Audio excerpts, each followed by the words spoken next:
ቁርጣችሁ እንድታቁም ፈልገው ነገር ሴት ልጅ መጀመሪያ ከወንድ ልጅ የምትፈልገው ሐቂቃ የእውነት ትክክለኛ ተፈጥሮዋ መልክ አይደል፣ ወንዳዊ ማንነቱን ነው የምትፈልገው። የእውነት ባል ይሆናል ወይ? የእውነት ሚስቱን ልጆቹን የሚንከባከብ የሚጠብቅ ኃላፊነት የሚወስድ ሪጃል ነው ወይ? ብትቀጥን ብትወፍር ብትረዝም ብታጥር ሪያሊቲው ይሄ ነው። ህይወትን በትክክል መኖር የሚችል ወንድ ልጅ ነው የምትፈልገው። ሳይኮሎጂካሊ ሴት ልጅ ወንድ ይኖርሻል፣ ደረቱ የሰፋ ምጹ የሚያምር ረጅም ምናምን ብትባል ብዙ እንትን አይልም።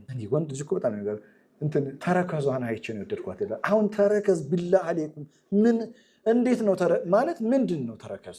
በቃ ተረከዝ ይልሃል። እናንተ አሁን አስባችሁታል? የወንድ ልጅ ተረከዙ ስትይ እና ሌላ ወይና ራጅ በጣም ለዛ ነው ሴት ስትወድ ሴት ማንነቱን ነው ፎከስ የምታደርገው።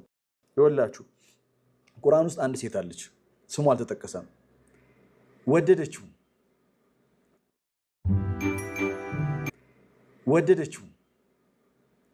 ወደደችውና ማለት በቃ እንትኑ ማንነቱ በጣም የሚገርም ነው። አካሉ ብቻ ሳይሆን ማንነቱ በጣም ማርኳታል።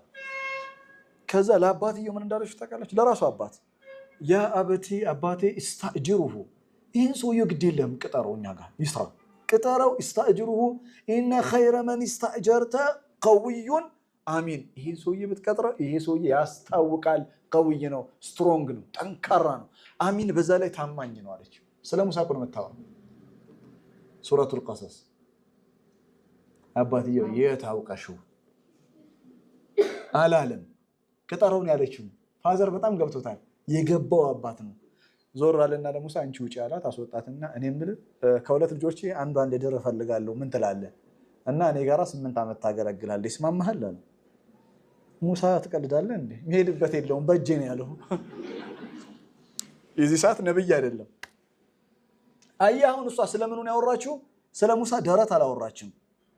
ስለ ሙሳም ያወራችው ቀውይ ነው አለች። ስትሮንግ ነው፣ ጠንካራ ነው። ጠንካራ ነው ማለት ህይወት ላይ የሚመጡ እንትኖችን ቻሌንጅ። ሴት ልጅ ጎበዝ ናት በነገራችን ላይ ማለት ቆዳህን አልፋ ነው ማየት የምትችለው። በጣም ወዲያው ነው ሙሳን ያወቀችው።